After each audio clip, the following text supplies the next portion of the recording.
What's up, everybody? Welcome to PSX I Love You XOXO, our one-on-one interview series here at PlayStation Experience 2015. I'm Greg, and this, Neil Druckmann. How you doing? Come here, making Uncharted 4 all by himself, right here, doing this. How are you doing? A little tired. I was going to say, we're coming up pretty quick on this release date. A little tired. The team's back at the office working very hard, wrapping this thing up.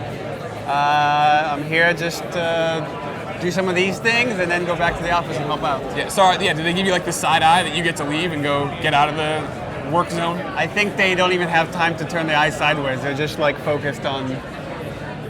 Now you know, the one and only, no taxation, Mr. Colin Moriarty says you're not going to hit that release date. I hear it. I hear it every time you guys talk about the game, and we're going to prove him wrong. That's what I like to hear. See, because I'm with you. I'm on your side. March 18th. March 18th, everybody. PlayStation 4. You might have heard of it. Uncharted 4. Today, we're filming at PSX. This is going up afterwards. You got to put out the giant first look here at Sam meeting Nate for the first time. What was that reaction like to see people freak out for dialogue options? That was awesome. There's like a few spots in the game where we felt dialogue option would give us something interesting. Yeah. So with Sam talking to Nate about his previous adventure, we're like, oh, this is a cool kind of nod to the fans because you guys always do this, arguing about which one's your favorite, which Uncharted is. And like, oh, where would Nate start the story? Which one? Or like, let's give the player the option and you could start the story however you want. See, and that's the thing, is I still think it's going to be skewed. I think it's going to be skewed towards one. Because if I'm telling my brother, who I thought was dead, that hey, here's what's happened in my life, I don't start with the best one, and I'm like, hey, there was this old lady that this guy on the internet thought was going to be 450 years old. No, I would start with El Goddamn Dorado and go from there. Well, we're saying even maybe we should randomize the choices and then track what people pick. Yeah, that's and then we'll know for sure. Yeah. Thank you. Give the internet more flame-worthy stuff that they come after me for. So, I feel it's interesting to finally see Sam and Nate together, or their first meeting, I should say, because we've seen them together for so long now. Right. For the recap elevator pitch, how long? When's the last time they saw each other? Or how long has passed there for their relationship? I don't know if we said this, but it's 15 years. It's 15 been years? 15 years since they've seen each other. So prior to the events of Uncharted 1. Okay. We're now a few years after Uncharted 3, and Nate's now in his 40s. Yeah.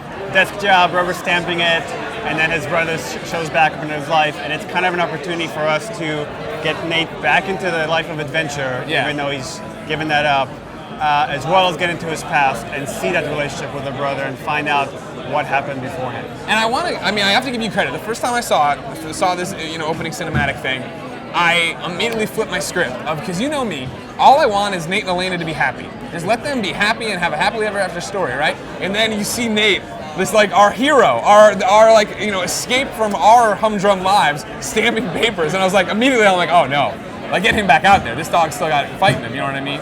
But my question for that then is, he's settled into this somewhat suburban life, I imagine, modern family kind of thing. Is that going to play into the gameplay? Is him being a little bit older playing into the gameplay? Do you have him like solid snake aching back of Metal Gear Solid 4 or what? What can you say? I'm not trying to nail him, guys. Don't Jeff Keighley this interview. Oh. One of the things that's interesting to us is like Uncharted 3 had this, spoiler, had this kind of definitive ending with the characters where we see him trade one ring for another. Yeah. And for us it was like interesting, okay, what happens next to this guy? Yeah. And we want to show some of that. So we showed you the hint of this and there's a little bit more. Okay. But that's all I could say. That's fine. I like that. I don't want it ruined. You know what I mean? Don't ruin it for me. I'm trying. Tell me the ending. And that's the thing too, like I guess for you, what is it like coming into this? I mean, you guys have been working on this game for so long, and now you've set it's on the table. This is it. We're ending Nate's story. This is the end cap to that. Like, I imagine anytime you make a multi-million-dollar video game, there's pressure, but now there's got to be so much more, right? Yeah, because each Uncharted has been more successful than the next. So if you think about it, it's a horrible business decision. Just quit while you're ahead. Get out. But what is awesome about Sony and how they treat us is they let us make whatever game we want to make.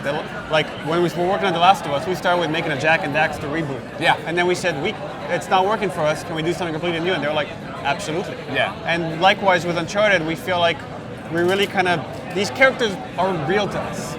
When we're writing for them, like you can hear their voices in your head. It's actually quite easy to get in there. But it felt like it's time to wrap it up. Like Nathan Drake is letting us know, like tell the final story, and we felt that we came up with something that really like looks at the three previous games as the start of an arc, and this is the finish. Gotcha. So then now also, you know, you put out this trailer here at PSX. Beforehand, we had seen the scene in the debut of Laura Bailey's character, Nadine, right? Or Nadine. Ross. Is it Nadine or Nadine? Nadine. Nadine, good. Yeah, I don't like screwing up names, and I do it all the time because I'm stupid. Tell me about her. Like, you know what I mean? How does she fit into this? Both Laura as the actress, you know, coming into this like established cast of characters, and then now this Nadine character who apparently runs her own army and is crazy. So you've seen some of her presence in the previous demo that we showed. Yeah. Nate fighting this army for hire, if you will, this South African security firm. Yeah. She runs the whole operation. Okay. Her dad used to be a general in the South African army, then took a bunch of his best soldiers and like started this business. Gotcha. He's died off, and now she's taken over. Okay. And Laura's awesome. You know Laura. She's come by kind of funny once or twice. She's this like, when you see her in person, she's this kind of sweet, gentle, shy, and then when she stepped into that audition and like took on this role, everyone was like, holy shit. Yeah. Talk about presence. Yeah. This person had presence and just owned this character. Now, something I've noticed, and I understand if it slipped by the internet, it probably has. I went to journalism school. I have an eye for detail. Laura Bailey, white. No. I know, Really? it shocked me too, but this is, after lots of research, a lot of this, looking at Wikipedia, Nadine Black. Nadine Black. Was this, is that a hard decision to make as a company? I mean, because you knew, you had to have known that there was going to be a headline about that somewhere. We knew there'd be a reaction. Yeah. I spent last night reading a 40-page thread on NeoGAF about this. But actually, there's some really kind of thoughtful arguments, and we talked a lot about at the office about it. It's like when Laura came in to audition for this role, we didn't have the look of the character. Yeah. So we put out a biography. We sent it out to casting agents. So we knew we wanted a South African woman. It's kind of a badass. Has all these dimensions to her. So, you know, we brought in actors that were black, actors that are white, actors that were South African. Yeah. And really just trying to find the best fit for this character. But more importantly, what we look for in an audition, is chemistry. Sure. How does this person work with this other actor? And because as soon as you have good chemistry, everyone's performance is elevated. Gotcha. And we're going through a bunch of people, and they're really good. And then Laura comes in, and I haven't worked with Laura in mocap before. It's my first time working with her, and just knocks it out of the park. And we're all just, again, I told you that thing about President, we're just sitting back like, holy shit, that's Nadine. There's no question about it. And then going back to the office, and again, we haven't finalized the look of the character, looking at a bunch of designs, and Ashley Swodowski, one of our concept artists, came up with this concept that's very similar to what you see now in the game. And it was like, that's a design. That's awesome. I haven't seen a character like this in a video game. And some people said, but you have a white actress playing a black character. And I said, well, and we talked a lot about this, about the history of casting and misrepresentation. Yeah. And the thing is, like, we're going to start capturing these scenes. At no point is Laura being told, play it black. Yeah. Meanwhile, let's try to nail down the look of the character. I really like this. I think it could work. Let's model it. Let's get in the game. If it doesn't fit, we'll revert. We'll change it out. We'll change the look of the character. And once it was in, and we saw an early scene with her, and you see the voice, and you see the look of the character, and also, like, I'm not seeing just a concept art. I'm not seeing animation. I'm not seeing even Laura performance. I see Nadine Ross. I see a character that's dangerous, that's strong, that's sexy, that's vulnerable, that's powerful. And I was like, we can't change anything. This is it. And again, that's what's kind of awesome about our medium, is that you don't have to look like a character. If you did, Troy Baker and Ashley Johnson could not play their roles. Troy's not a heavy-set 50-year-old Texan. Yeah. Ashley Johnson is not a like in the movie version, they can play those roles. Right. And they play those roles perfectly. Yeah. And another example, and I feel like I have to bring it up just because of the discussion, the same thing with Uncharted 4, there's another big character that we're not revealing, too much of a spoiler. Nate Elena's kid. That's, being played by a black actor, and it's a white character. And again, in there, that was the best choice. Yeah. And I felt like the more we discussed it, the more like there's going to be a negative reaction, which I totally get. White people have the feeling that they do. But if we reacted to that, then we're kind of reacting out of fear that something that's outside the game, and we wouldn't be making the best choice for the game. Sure. That makes sense. And it's one of those things, like, that was my first reaction to it, is like, oh, wait. But it wasn't negative. It was like, that's interesting, and they're going to take it on the chin. But then, you talk about it, and it's like I always say, like, that's the point of cartoons, of video games, of whatever, where you can go behind the scenes and become something you are not, right? And the thing we were thinking about, it's kind of interesting, when you play Mass Effect, you could become another race, another gender. You could really kind of embody someone completely different than you, and I think On the acting side, it's no different. Your outward appearance has nothing to do with your performance. Gotcha. All right. You sold me. I was gonna start. I hope I sold some of the gaffers as well. We'll see. You know what? Neo Gaff, I think a lot of time gets a bad rap. I remember when I first started, I was specifically told not to go, and this is 8 years ago, different lifetime. Don't go on Neo Gaff. They're gonna hate you no matter what, right? And then over the years, as you do, you're like, oh, I know. likes video games. There's some people that are very reactionary. There's some hyperbolic statements, but I also think there's very smart people and very thoughtful people that just present really good arguments, and I kind of enjoy reading it. So then, I guess we've talked a little bit about, this Laura coming in, she is the character, talked about like the pressure on you to deliver this. What is, making the last Uncharted mean to you personally? You know what I mean? Like, was that, when that torch is passed to you, when you're the guy who's gonna be in charge of this, with this other guy, Bruce, who I've never heard of, like, is that like a moment you go home and you sit down and you take like a deep breath? It was interesting because, I kind of speak for Bruce, but he can speak for his own. Like for me, I thought I was done with Uncharted. I thought we did The Last of Us, and we're going to move on to something else. Last of Us 2. And then the Vita version. The Vita version. The PSP version. Whoa! We're big time in it now. Here we go. And then we were asked to step in as directors for the project, and it was a shift. Like you have to let's enter this world. Let's enter the world where like you crank it up to 11. It's okay to crank it up to 11. And then really thinking about the character, what this character has meant to us, and being there from the inception all the way to this point, and like thinking of Noah North and this, and like it's kind of a family of people that have brought this franchise together. And a lot of times in production you don't get to dwell and be reflective about this stuff too much. Yeah. But the other day when we captured the last scenes with Nolan, it got kind of sad, and toasted him, and like I told him, I was like, dude, you've changed not only how we do things in dialogue, I think you've changed the industry, and I truly mean that. No, I do too. But I think you guys are a part of that. It's not just him. Yeah, but again, there's like so many amazing people that was just a perfect combination for this thing to come together.